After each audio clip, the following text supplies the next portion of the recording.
Bonjour à toutes et à tous. Je vous repropose aujourd'hui un nouveau tuto pour vous montrer comment créer et paramétrer un webinaire puisque l'interface sur Microsoft 365 a changé depuis janvier 2023. Alors, c'est très simple, vous allez aller sur Teams, voilà, sur la partie calendrier de Teams et en haut à droite, vous allez avoir cette étiquette bleue, nouvelle réunion, et j'ai cliqué sur la petite flèche à côté pour aller sélectionner webinaire. D'accord. Vous pouvez sélectionner d'autres événements, hein, comme ça. Webinaire, c'est juste que par défaut, les caméras et les micros seront coupés avec pas d'autorisation de les activer pour l'ensemble des participants classiques. D'accord. Si je clique sur webinaire, une fenêtre s'ouvre où je vais pouvoir aller renseigner les différentes informations concernant mon webinaire. Donc le titre de webinaire, hein. Là je mets webinaire test pour la vidéo, ou webinaire tuto. Je vais définir la date, d'accord, donc aujourd'hui, hop, je décide que je fais ça entre midi et 14h, voilà, il m'indique 2 heures. Je vais pouvoir inscrire également mettre également des descriptions, hein, je peux mettre aussi des liens sur ce webinaire, hein. Hop, description du webinaire. Je le fais parce que sinon, je vais voir, je n'ai pas accès. Vous allez définir quels sont les présentateurs et les coordinateurs. Si vous ne savez pas la faire, la différence, c'est très simple. Il y a un petit i. Les présentateurs présentent ou interviennent pendant le webinaire et sont affichés sur le site d'inscription. Les co-organisateurs, ils peuvent gérer aussi l'événement, d'accord, mais ils ne peuvent pas publier ou modifier les informations du webinaire. Ils ne sont pas affichés sur le site d'inscription. Donc, si vous avez besoin en fait de gérer l'événement, mettez en co-organisateur. Si vous n'avez pas besoin, mais vous avez besoin d'intervenir avec micro ouvert et caméra ouverte, mettez la personne en présentateur.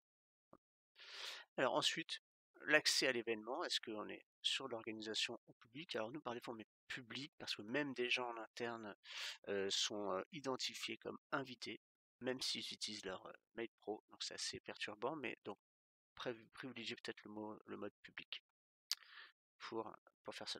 Et vous allez enregistrer vos informations. Ça va mouliner un petit peu. Une fois que vous avez enregistré ces informations, vous allez avoir des choses qui sont accessibles. Donc le détail, vous allez pouvoir indiquer voilà, la bio en fait du présentateur, voilà, des références, des liens, etc. Ça peut être assez utile pour des présentateurs extérieurs, des prestataires. Vous allez pouvoir ici générer le thème de votre webinaire. Voilà, donc il y a un thème par défaut. Voilà. Vous allez aussi pouvoir configurer votre feuillet d'inscription. Donc là, on vous indique la capacité. Vous pouvez limiter, si vous voulez inscrire une centaine de personnes, vous pouvez limiter les conditions d'inscription. Et vous allez ajouter des champs supplémentaires en sachant que par défaut, vous avez le prénom, le nom et l'email et un consentement Microsoft qui sont voilà, prévus de base, mais vous pouvez ajouter d'autres champs. Voilà, une adresse, un secteur d'activité, où vous pouvez aussi poser des questions personnalisées, voilà, soit en entrée de texte, soit en choix, soit une case à cocher. Donc ça peut être assez poussé comme feuille d'enregistrement. Le statut des participants, alors là c'est pour avoir le suivi. Voilà. Pour l'instant, il faut votre webinaire n'est pas publié. Et là vous avez aussi des rapports de suivi une fois l'événement terminé. Alors, une fois que vous avez fait tout ça, vous allez pouvoir publier le site. Si vous n'êtes pas sûr, alors je vais ajouter un champ, hop, voilà, et vous pouvez définir s'il est obligatoire ou pas. Voilà, je le définis en obligatoire. Vous allez pouvoir afficher le brouillon, ce qui vous permet de visualiser un petit peu votre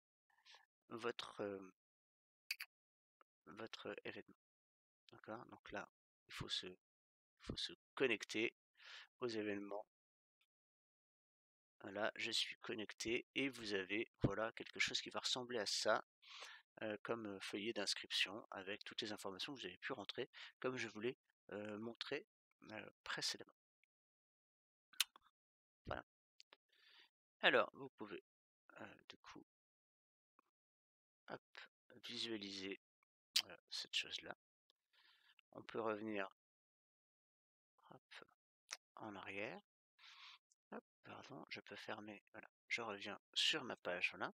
Une fois que tout ça c'est fait, donc l'affichage du brouillon en fait, il est affiché sur un onglet votre navigateur mail. D'accord. Là, on revient sur Teams, le logiciel. Et vous pouvez faire ça aussi sur Teams via votre navigateur, mais je vous conseille de faire ainsi pour ce qui concerne la région Bourgogne-Franche-Comté en tout cas. Et vous allez, alors vous avez d'autres choses, hein, si vous voulez annuler l'événement, vous allez publier votre, alors le site en fait, le webinaire. Voilà, une fois que vous avez publié votre site d'inscription, les personnes peuvent rechercher et s'inscrire à votre événement. Hop, j'enregistre.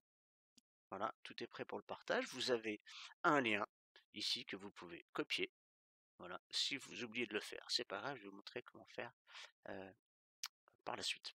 Voilà, vous copiez votre lien. Ce lien, vous pouvez le mettre dans un mail d'invitation ou dans toute autre chose, un site internet, etc., qui permet de positionner un lien.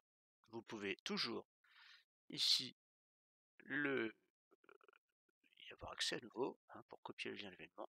Vous pouvez toujours voir l'affichage de votre site, hop, toujours sur internet, donc rien n'a changé, je n'ai pas modifié, mais si vous aviez modifié les choses, vous pourriez avoir des choses qui sont modifiées sur ça.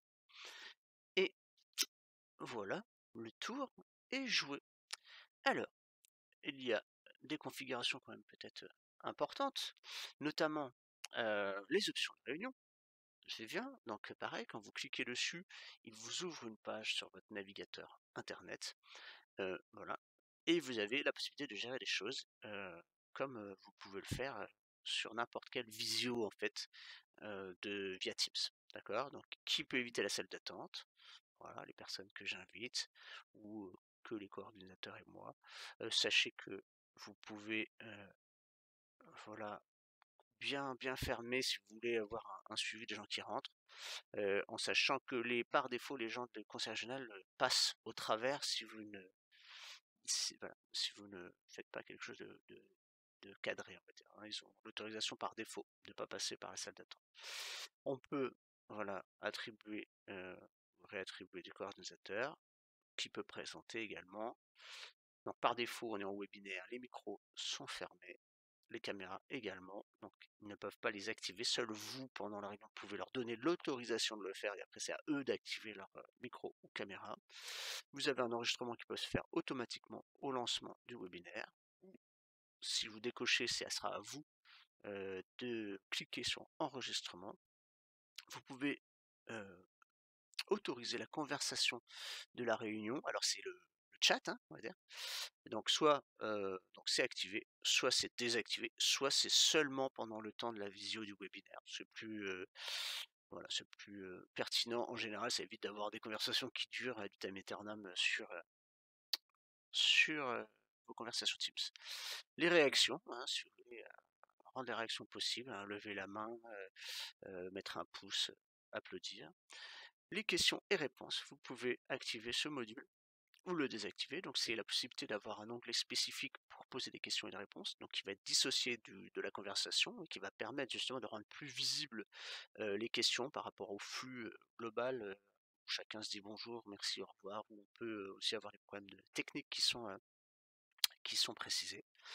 Vous pouvez, mais je ne vous le je ne l'ai pas utiliser les sous-titres, donc il va falloir charger des modules ou activer l'interprétation du langage et à la fin, important, autoriser le rapport de présence qui vous permettra d'avoir le suivi de qui était présent et même combien de temps les gens étaient présents sur votre événement, sur votre webinaire. Voilà, et puis vous enregistrez hop, les modifications ou les choses. On revient enfin sur votre page de webinaire. Ici, vous avez aussi la possibilité de gérer les applications. Voilà, donc là, il n'y a pas de détails par rapport aux applications de la réunion. Donc vous pourrez les les mettre en direct. Mais sachez que le question-réponse est déjà activé. Voilà, je vous ai tout dit par rapport à ce webinaire.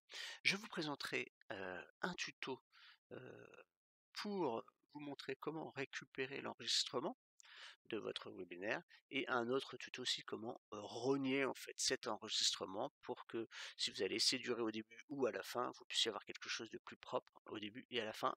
Voilà, si vous avez besoin de couper des choses, il va falloir utiliser un logiciel de montage. Voilà, j'espère que ce tuto vous sera utile et n'hésitez pas sinon à m'envoyer un petit mail à thomas.quentin@bourgognefranche-comté.fr que je puisse répondre à vos questions si vous rencontrez des petits soucis pour réaliser tout cela. Voilà. Eh bien, je vous dis au revoir et puis à très bientôt.